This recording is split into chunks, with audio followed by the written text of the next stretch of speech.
Lakshmi any की तेज रफ्तार देखकर चौंक गई। इससे पहले कि लक्ष्मी कुछ समझ पाती, एनी आकाश और गार्ड के आगे खड़ी होकर अपने हाथ हवा में खोल देती है।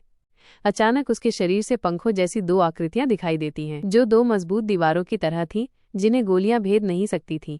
ये देखते ही मारवा सिक्योरिटी को तुरंत समझ आ गया कि उनके सामने अनिका नहीं, बल्कि उनका फाइटर रोबोट है। इधर अनिका ब्लूटूथ से फायर का ऑर्डर देती है।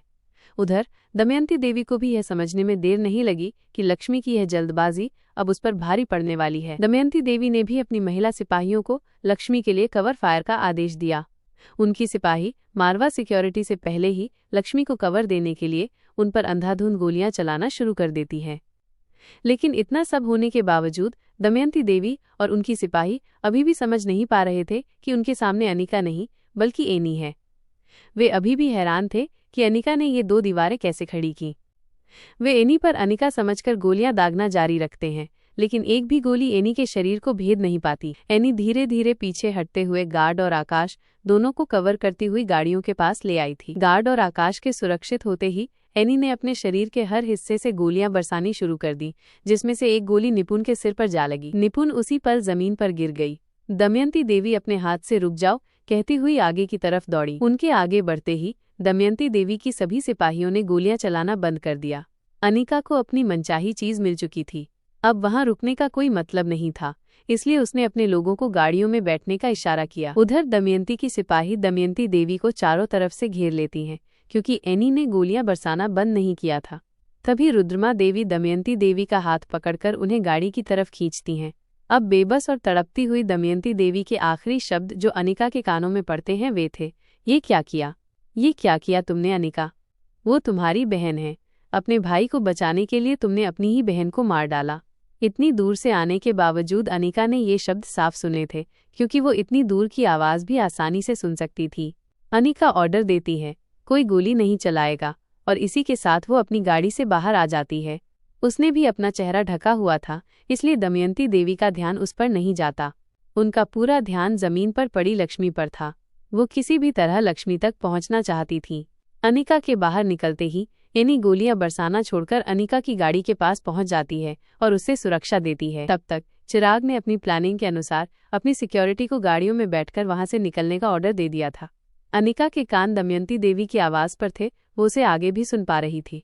इसके आगे भी दमयंती देवी ने जो कुछ कहा वो अनिका के लिए हैरान कर देने वाला था। अनिका के हाथ और पैर सुन्न पड़ जाते हैं। उसे विश्वास ही नहीं होता कि दमयंती जो कह रही है उसमें सच की कोई संभावना हो सकती है। इधर एनी अनिका को गाड़ी में बैठ जाने के लिए बार बार कहती है। वहीं रोहित गाड़ी का दरवाजा खोलकर उसे अंदर आने के लिए कहता है, लेकिन अनिका का पूरा ध्यान सिर्फ दमयंती देवी की आवाज पर था। उसे उसके अलावा किसी की कोई बात सुनाई नहीं दे रही थी। जब रोहित को एहसास होता है कि अनिका कहीं और ही खोई हुई है, तब वो अनिका का हाथ पकड़कर उसे गाड़ी के अंदर खींच लेता है। वहीं दूसरी तरफ रुद्रमा देवी अपनी पूरी ताकत के साथ दमयंती देवी को गाड़ी के अंदर धकेल देती हैं। रुद्रमा देवी को पीछे से सीने में गोली लगी थी और अब वो दमयंती देवी के ऊपर ही अपने शरीर का वजन छोड़कर लुढ़क जाती हैं। दमयंती देवी कुछ समझ पाती कि क्या हुआ है, उससे पहले ही उनकी सिपाही कहती हैं, माँ साहब आप मेहरबानी करके अंदर ही रुकिए, लक्ष्यों को हम लेकर आते हैं। लक्ष्मी का शरीर रोहित मारवा के काफिले से काफी दूर था। दमयंती देवी के सिपाहियों को आगे आते हुए देखकर अनिका अपने लोगों को उन पर गोलियां चलाने के लिए मना कर देती है। एनी भी गाड़ी के अंदर आ जाती है। रोहित के इशारे पर सारी गाड़ियां तेजी से वहां से निकल जाती हैं। मारवा का काफिला चले जाने के बाद दमयंती देवी की सिपाही लक्ष्यों को उठाकर ले जाती हैं। रुद्रमा देवी और लक्ष्यों दोनों के निर्जीव शरीर दमयंती देवी के सामने उनकी गाड़ी में पड़े थे। दमयंती देवी मूर्ति की तरह बैठी उन्हें देखती रहीं। उनकी पूरी दुनिया कुछ ही पलों में उजड़ चुकी थी। कभी उन्हें अपना बचपन याद आता, जिसमें रुद्रमा देवी उनके पीछे दौड़ रही थी, तो कभी लक्ष्मी का बचपन, जिसमें वो खुद लक्ष्मी के साथ खेल रही थीं। अगर इस पूरी दुनिया में कोई ऐसा था जिसे दमयंती देवी से माँ का प्यार मिल सका, तो वो केवल लक्ष्मी ही थी। दमयंती देवी को जिससे ममता मिली और जिसे उन्होंने ममता दी, वे दोनों ही इस दुनिया से जा चुके थे। अमरता की इच्छा रखने वाली दमयंती देवी कुछ ही पलों में पूरी तरह अकेली हो चुकी थी। अब अगर उनके जीवन में कुछ बचा था तो वो सिर्फ उनकी महत्वाकांक्षा थी। अब देखना ये था कि क्या वो महत्वाकांक्षा इसी तरह जिंदा रहने वाली थी या अपनों के साथ ही खत्म हो जाने वाली थी। दमयंती देवी अपने किले की तरफ बढ़ चुकी थी और इधर मारवा का काफिला दिल्ली में एंट्री कर चुका था। लेकिन अभी तक अनिका के हाव भाव में कोई बदलाव नहीं आया था। अनिका के चेहरे पर ऐसी उदासी रोहित ने पहले कभी नहीं देखी थी। वो खुद नहीं समझ पा रहा था कि अचानक अनिका को क्या हो गया है। रोहित से रहा नहीं जाता और वो अनिका से कहता है, अनिका, तुम जैसा चाहती थी बिल्कुल वैसा ही हुआ। तुम चाहती थी कि तुम्हें आकाश मिल जाए, वो मिल गया। इस वक्त वो बिल्कुल ठीक है। तुम चाहती थी कि हमारी तरफ से किसी को कोई नुकसान न पहुंचे, तो देखो सब एकदम ठीक है। तुम्हारी ही योजना का हिस्सा था कि दमयंती देवी के सामने ही लक्ष्य अपनी जान दे, ताकि दमयंती देवी को सबक मिले और वो दूसरों के जीवन का मूल्य समझ सके। तो बिल्कुल ऐसा ही हुआ। इसके बाद भी जहां अब तुम्हारे चेहरे पर खुशी होनी चाहिए, वहां इतनी तकलीफ क्यों दिखाई दे रही है? अनिका रोहित के चेहरे की तरफ देखने लगती है। रोहित भी खामोश होकर उसे देखता रहता है। कुछ देर बाद अनिका जवाब देती है, मैं तुम्हें सब बताऊंगी। अभी सिक्योरिटी को कहो कि हम सीधा गुलेरिया हाउस जा रहे हैं। अनिका की बात पर रोहित गर्दन हिलाकर सहमति देता है और सिक्योरिटी को गुलेरिया हाउस जाने के लिए कहता है। मारवा सिक्योरिटी ने गुलेरिया हाउस में सूचना दी कि वे सभी गुलेरिया हाउस पहुंच रहे हैं। हालांकि गुलेरिया परिवार को ये नहीं बताया गया कि सभी में कौन कौन शामिल हैं, पर इतना स्पष्ट था कि अनिका और रोहित आ रहे हैं। ये खबर सुनते ही पूरा गुलेरिया परिवार परेशान हो उठा, क्योंकि ये मिलने का कोई सामान्य समय नहीं था। पूरा परिवार किसी अनहोनी की आशंका से चिंतित था। आधी रात बीत चुकी थी, करीब 3 बजे का समय था और अब सुबह होने ही वाली थी। अनिका और रोहित के आने की खबर सुनकर सभी की नींद पूरी तरह से उड़ चुकी थी। अब घर के सभी सदस्य अपने बेडरूम छोड़कर डाइनिंग हॉल में इकट्ठा हो गए और बेसब्री से उनके आने का इंतजार करने लगे। करीब 1 घंटे बाद पूरा मारवा काफिला गुलेरिया हाउस में दाखिल होता है। उनके पहुंचने की खबर सुनते ही गुलेरिया परिवार के ज्यादातर सदस्य उन्हें साथ लाने के लिए बाहर निकल आते हैं। अनिका कुछ देर के लिए सब कुछ भूलकर सीधे आकाश की गाड़ी के पास पहुंच जाती है। रोहित भी उसके साथ होता है। वे दोनों आकाश को गाड़ी से बाहर आने में मदद करते हैं। आकाश को देखकर सभी गुलेरिया सदस्य दंग रह जाते हैं। सिद्धार्थ अपनी आंखें फाड़ फाड़ कर उसके चेहरे को पहचानने की कोशिश करता है, तो नंदिनी अपनी आंखें मसल मसल कर अपने भ्रम को तोड़ने की कोशिश करती है। करण वहां नहीं आए थे। वो डाइनिंग हॉल के दरवाजे पर ही खड़े होकर अनिका और रोहित का इंतजार कर रहे थे, क्योंकि इस समय वो किसी भी तरह की विपरीत परिस्थिति के लिए तैयार नहीं थे। श्रेया भी अंदर ही इंतजार कर रही थी, क्योंकि अब चलना फिरना उसके लिए काफी मुश्किल हो चुका था। वो सभी को खुशखबरी देने के संदर्भ में उसका समय लगभग पास ही था।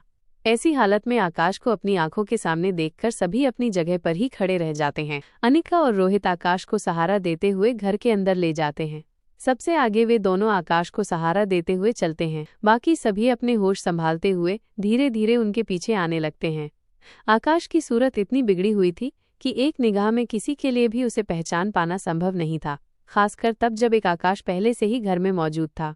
करण हकीकत से वाकिफ थे, इसलिए जैसे ही उनकी निगाह आकाश पर पड़ती है, उनकी आंखों से खुशी के आंसू छलक पड़ते हैं। जैसे ही रोहित और अनिका आकाश के साथ उनके करीब पहुंचते हैं, करण आकाश के चेहरे को हाथ लगाकर देखते हैं और उसके बाद अनिका की तरफ देखते हैं। अनिका करण की आंखों के सवाल के जवाब में अपनी गर्दन हाँ में हिला देती है, जिसका मतलब था कि ये आकाश ही है।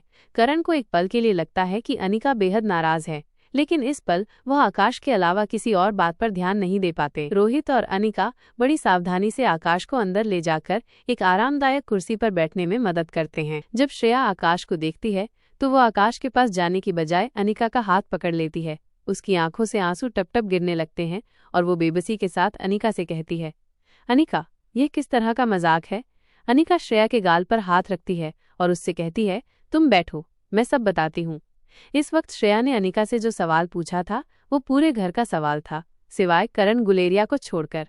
अनिका अच्छी तरह से जानती थी कि वो घर वालों को पूरा सच नहीं बता सकती, इसलिए बड़ी ही चतुराई के साथ वो कहती है, हमारे आकाश को किडनैप करके उसकी जगह पर उसका हमशक्ल बदला गया था। आकाश की सारी प्रॉपर्टी हड़पने के लिए दुश्मनों ने ऐसी योजना बनाई थी, लेकिन नकली आकाश के एक्सीडेंट के साथ ही उनकी सारी योजनाओं पर पानी फिर गया। मुझे आकाश के ऑपरेशन के समय ही ये पता चल पाया था कि हमारा आकाश हमारे पास नहीं है। फिर आकाश के कंधे पर हाथ रखते हुए आगे कहती है, लेकिन अपने आकाश तक पहुंचने के लिए मुझे अब तक आप सभी से ये सब छिपाना पड़ा। फिर वो श्रेया की तरफ देखकर हल्के से मुस्कुराकर कहती है, इसीलिए हमारे पास जो आकाश मौजूद है उसे मेडिकल रूम में रखा गया है, तुम्हारे बेडरूम में नहीं। अनिका पास में रखी दूसरी कुर्सी पर बैठ जाती है ताकि सभी को उसकी बात पर यकीन हो। तभी सिद्धार्थ और नंदिनी एक साथ पूछते हैं, मतलब तुम्हारी याददाश्त वापस आ चुकी है? अनिका सिर्फ गर्दन हिलाकर हाँ कहती है। सिद्धार्थ और नंदिनी खुशी से झूम उठते हैं और बाकी लोगों का हाल भी कुछ ऐसा ही था। घर में हंसी खुशी का माहौल था। वहीं श्रेया अपनी जगह से उठकर आकाश के पास खड़ी हो जाती है। वो उसकी हालत देखती है, पहले उसका हाथ छूती है और फिर थोड़ी देर बाद उसके चेहरे को। जब मयूर और राजश्री दिखाई नहीं देते तो अनिका बैठे बैठे ही कहती है, हमारे घर की डॉक्टर कहाँ है? उसे कहो कि घर के सबसे बड़े मरीज का चेकअप कर लेगी। नंदिनी जवाब देती है, तुम्हारे आने की खबर सुनकर मयूर उसे लेने हॉस्पिटल गया है। काफी देर हो गई है, वो दोनों पहुंचने ही वाले होंगे। प्रीति आगे आकर कहती है, अनिका दी, चिंता मत कीजिए, मैंने आकाश भैया का बेसिक चेकअप कर लिया है। अभी कोई इमरजेंसी नहीं है, हम आराम से सुबह अस्पताल ले जाकर सभी रूटीन चेकअप कर सकते हैं। अनिका मुस्कुराकर कहती है, हाँ मैं तो भूल ही गई थी, अभी घर में एक नहीं 2 डॉक्टर हैं। तभी नंदिनी मुस्कुराकर कहती है, जब अपने भाई की इतनी चिंता है तो खुद चेकअप क्यों नहीं कर लेती? क्या तुम खुद ही भूल गई कि तुमने अभी अभी बताया है कि तुम्हें सब याद है? नंदिनी की बात सुनकर सभी हंसने लगते हैं। अनिका मुस्कुराकर अपनी जगह से उठती है और आकाश की कुर्सी के पास जाकर घुटनों के बल बैठ जाती है। फिर उसका हाथ पकड़कर उसकी नब्ज चेक करती है। अनिका अभी गिनती कर ही रही थी कि तभी उन्हें आकाश के पास खड़ी श्रेया की हल्की आह की आवाज आती है। सभी का ध्यान श्रेया की तरफ जाता है। उसका एक हाथ आकाश की कुर्सी के पीछे था और दूसरा अपने पेट पर। नंदिनी तेज कदमों से श्रेया के पास पहुंच जाती है और उसे सहारा देते हुए कहती है, क्या हुआ? तुम ठीक तो हो ना श्रेया? श्रेया नंदिनी के हाथ पर अपना हाथ रखकर संतुलन बनाते हुए कहती है, हाँ मैं ठीक हूँ, लेकिन मुझे लगता है कि हमें हॉस्पिटल जाना होगा।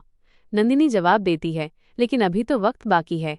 श्रेया मुस्कुराने की कोशिश करती है पर मुस्कुरा नहीं पाती और कहती है, हाँ बाकी था, लेकिन मुझे लगता है कि अब बाकी नहीं है। ये सुनते ही सिद्धार्थ कहता है, मैं गाड़ी निकलवाता हूँ।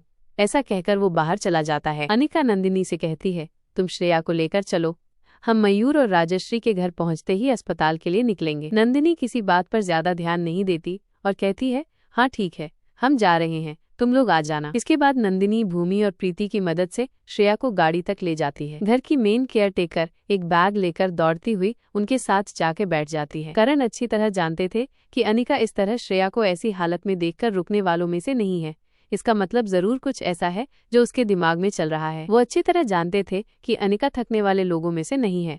उसके मुंह से कभी किसी ने ये शब्द नहीं सुने थे कि वो थक चुकी है, क्योंकि अनिका को कभी इस बात का एहसास ही नहीं होता था कि अब उसे आराम की जरूरत है। श्रेया के जाने के बाद करण अनिका से कहते हैं, क्या तुम कुछ कहना चाहती हो? अनिका कहती है, कहना नहीं, पूछना चाहती हूँ, आप मेरे साथ चलिए। ऐसा कहकर वो रोहित और करण के साथ करण के बेडरूम की तरफ जाने लगती है। तभी उसे पीछे से भूमि की आवाज सुनाई देती है।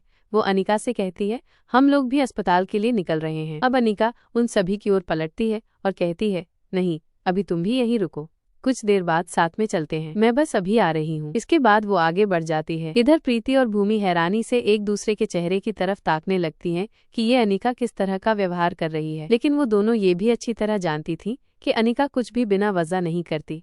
उसके इस व्यवहार का मतलब था कि जरूर कोई न कोई समस्या अभी भी बाकी है। करण गुलेरिया के बेडरूम में पहुंचने के बाद अनिका अंदर से दरवाजा लॉक कर लेती है। इस वक्त कमरे में सिर्फ अनिका, रोहित और करण मौजूद थे। उसके बाद अनिका करण से पूछती है, सच सच बताइएगा पापा? अनिका की ये लाइन सुनते ही करण कुछ हैरान होते हैं और कहते हैं, हाँ बेटा बोलो। अनिका आगे कहती है, क्या आपकी जिंदगी में मेरी माँ के अलावा भी कभी कोई लड़की रही है? ये सुनकर करण का चेहरा लाल हो जाता है, उसके रक्त का दौरा बढ़ जाता है। पूरी दुनिया जानती थी कि करण ने पूरी जिंदगी सिर्फ एक ही लड़की को चाहा। इसके बाद भी आज इस तरह का सवाल, वो भी उसकी बेटी के द्वारा, उसके चरित्र पर उंगली उठा रहा था। वो ये सुनकर लगभग गिड़गिड़ाते हुए कहता है, ये कैसी बात कर रही हो तुम अनिका? मैंने कभी किसी के बारे में सोचा तक भी नहीं, किसी के होने का तो सवाल ही नहीं उठता। अनिका कहती है, मैं ये अच्छी तरह जानती हूँ, लेकिन फिर भी अच्छी तरह सोचकर याद करके जवाब दीजिए। क्या कभी ऐसा हुआ है कि किसी वजह से आप किसी के साथ एक रात या कुछ घंटे रुके हों? आपकी जिंदगी का कोई दिन या रात ऐसी है जो आपकी याददाश्त से बाहर हो? अब करण पहले से भी ज्यादा गिड़गिड़ा कर कहते हैं, अनिका, इस तरह के इल्जाम लगाने का कोई कारण भी तो होगा। अनिका अपने दोनों हाथ अपनी कमर पर रख लेती है और चेहरा छत की तरफ उठा लेती है। फिर अपने हाथों को नीचे करते हुए करण से कहती है, उस दमयंती देवी का कहना है कि लक्ष्मी मेरी बहन थी। अब आप बताइए, ये कैसे हो सकता है? यह सुनकर रोहित को भी एक पल के लिए ऐसा लगता है जैसे कि उसके कान से धुएं निकल रहे हों। अब वो समझ जाता है कि क्यों अनिका सारे रास्ते इतनी परेशान थी। असली परेशानी की वजह ये नहीं थी कि उसके पिता के संबंध किसी अन्य स्त्री के साथ रहे।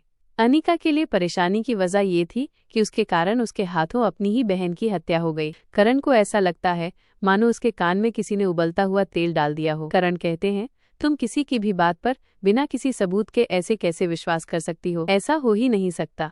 कहीं से कहीं तक भी इसकी कोई संभावना नहीं। अब अनिका के पास आकर उसका हाथ पकड़कर करण कहते हैं, बेटा जागते हुए तो छोड़ ही दो, कभी सोते हुए भी मेरी जिंदगी में कोई ऐसा पल नहीं है जिसकी जानकारी मुझे ना हो। ये सब नहीं हो सकता। फिर अपनी बात को और भी दृढ़ता के साथ रखते हुए दोबारा कहते हैं, जो तुम कह रही हो वो कभी नहीं हो सकता। अब रोहित अनिका से कहता है, तुम प्रीति से उन लड़कियों के किसी टेस्ट और रिपोर्ट के बारे में पूछ रही थी, कहीं कुछ ऐसा तो नहीं जो उन्हें पता हो और तुम्हारे काम का हो सकता है कि किसी वजह से उन्होंने हमें जानबूझकर वो बात ना बताई हो। अब अनिका एक पल के लिए कुछ सोचती है और फिर कहती है, हाँ हो सकता है। रोहित की बात सुनकर अनिका कुछ नरम पड़ जाती है और वो करण से कहती है, आई एम सॉरी पापा, मैं आपको हर्ट नहीं करना चाहती, लेकिन ये मुद्दा ही ऐसा है कि मुझे इसकी जड़ तक जाना ही होगा।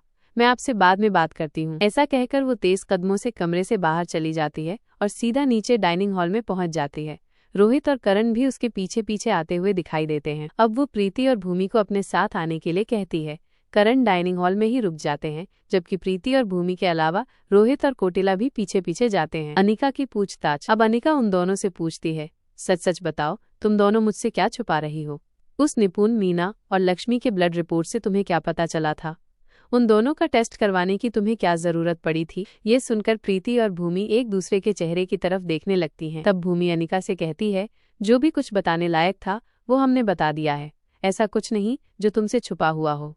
पर तुम ऐसा क्यों पूछ रही हो? अब कुछ याद करके प्रीति कहती है, अनिका दी, हमारे पास ऐसा कुछ नहीं जिसकी जानकारी आपको देनी जरूरी हो और हमने ना बताई हो, लेकिन हाँ, मैं आपको इतना जरूर बता सकती हूँ कि उस ब्लड रिपोर्ट से, मेरा मतलब है कि डीएनए टेस्ट से राजश्री दी को कुछ शक जरूर हुआ था। अब वो क्या है वो मैं नहीं जानती, लेकिन मैं इतना जरूर बता सकती हूँ कि उन्होंने कुछ और सैंपल भी मांगे थे और मैंने भेज भी दिए थे। अनिका के अंदर क्या चल रहा है इसका पता ऊपर से नहीं लगाया जा सकता था, लेकिन आज उसे देखकर पता चल रहा था कि वो काफी बेचैन थी। अब भूमि अपनी जगह से आगे बढ़ते हुए अनिका के पास आ जाती है और कहती है, एक बात ऐसी है जो मैंने तुम्हें नहीं बताई, और वो ये है कि निपुण मीना रोहित को चाहती थी। उसे किसी ने ये कहते हुए सुना था कि अगर अनिका बीच में नहीं होती तो रोहित उसका होता।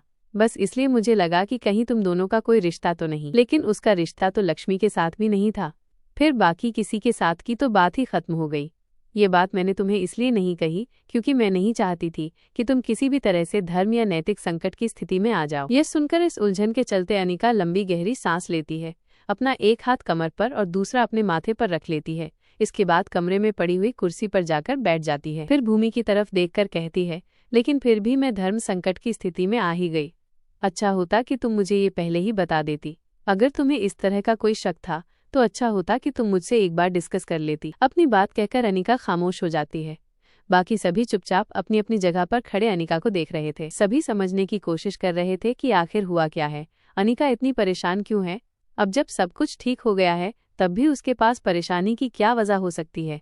इस स्थिति से सिर्फ रोहित वाकिफ था कि अनिका के दिमाग में क्या चल रहा है, लेकिन सवाल रोहित के पास भी था कि जो हम में से किसी ने नहीं सुना वो अनिका ने कैसे सुन लिया। अब अनिका राजश्री के ही इंतजार में थी। थोड़ी ही देर बाद अनिका अपने मन और मस्तिष्क को अपने नियंत्रण में ले लेती है और फिर अपनी जगह से खड़े होते हुए सभी की तरफ देखकर कहती है, आप सभी को थोड़ा आराम कर लेना चाहिए। उसके बाद जो साथ आना चाहे वो हॉस्पिटल साथ आ सकते हैं। हम फिजूल की उलझन में आने वाली खुशी को अनदेखा नहीं कर सकते। जो होना था हो गया, जो पहले नहीं था वो अभी भी नहीं है। हमें आकाश चाहिए था, वो मिल गया। अब ये बात खत्म हो गई है, अंत भला तो सब भला। इतना कहने के बाद अनिका एक प्यारी सी मुस्कान दे देती है, जिससे सभी के मन को तसल्ली हो जाती है और सभी आराम करने के लिए चले जाते हैं। अब डाइनिंग हॉल में सिर्फ रोहित और अनिका ही बचे थे। अनिका ने सभी को कह दिया था कि अंत भला तो सब भला, ताकि सभी रिलैक्स हो जाएं, लेकिन अनिका ने खुद अभी इस बात को छोड़ा नहीं था। जैसे ही सभी लोग वहां से चले जाते हैं तभी मयूर और राजश्री पहुंच जाते हैं। अनिका राजश्री को देखते ही उसकी ओर आगे बढ़ती है। राजश्री के नजदीक पहुंचते ही वो उसका हाथ पकड़ती है और उसे एक ओर ले जाती है और फिर उससे पूछती है, क्या आया उस रिपोर्ट में? अब राजश्री हल्के से मुस्कुराती है और कहती है, क्या मैडम मुझसे मेरे हालचाल तक नहीं पूछे, सीधा रिपोर्ट के बारे में जानना चाहती हैं? अनिका कहती है, आई एम सो सॉरी, ये सब मैं बाद में पूछूंगी, पर फिलहाल प्लीज मुझे बताओ कि क्या तुम्हारा टेस्ट कंप्लीट हो गया है? अब राजश्री जवाब देती है, अच्छा हुआ कि पूरा हो गया है। ऐसा कहकर वो अपने हाथ में पकड़ी हुई फाइल अनिका के हाथ में थमा देती है। फिर कहती है, उन दोनों का डीएनए आपस में नहीं मिलता था, लेकिन उनमें से एक का डीएनए हमारे परिवार से मिलता है। अब अनिका कहती है, इसका मतलब ये सच है कि वो मेरी बहन है? राजश्री जवाब देती है, हाँ, वो इस घर की बेटी हो सकती है, लेकिन वो आपकी सगी बहन नहीं है। ये सुनकर अनिका थोड़े अचंभे में आ जाती है। उसके बाद अगला कोई सवाल पूछने की जगह वो खुद रिपोर्ट पढ़ने लगती है। रिपोर्ट को पढ़ लेने के बाद वो कहती है, मतलब करण गुलेरिया उसके पिता नहीं है। अब राजश्री कहती है, नहीं, बिल्कुल भी नहीं। उस डीएनए का पैटर्न देखकर पहले मुझे शक हुआ, फिर पहले उसे मैंने तुम्हारी रिपोर्ट्स के साथ उसे मैच करने की कोशिश की, फिर याद आया कि आप कहाँ सामान्य हैं, इतने जीनियस की रिपोर्ट मेरे किसी काम की नहीं।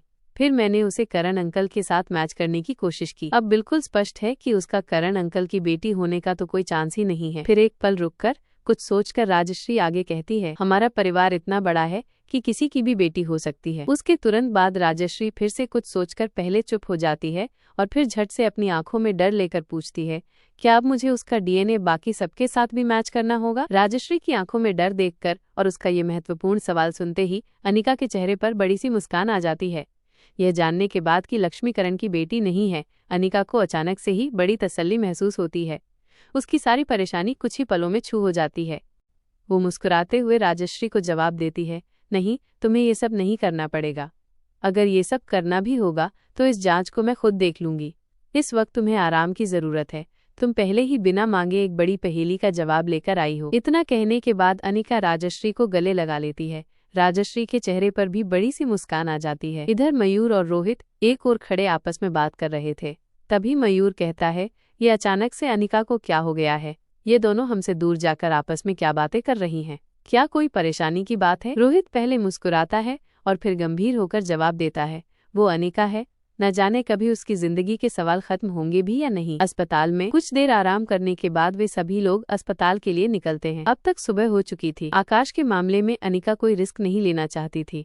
वो जानती थी कि वो बिल्कुल ठीक है, बस उसे आराम और देखभाल की जरूरत है, लेकिन फिर भी उसे हाई सिक्योरिटी के साथ अस्पताल में एडमिट कर दिया गया था। आज गुलेरिया परिवार के लिए एक बड़ा दिन था। जहां उन्हें अपना असली बेटा मिल गया था, वहीं उसकी पत्नी व गुलेरिया परिवार की बहू श्रेया ने एक बेटे को जन्म दिया था।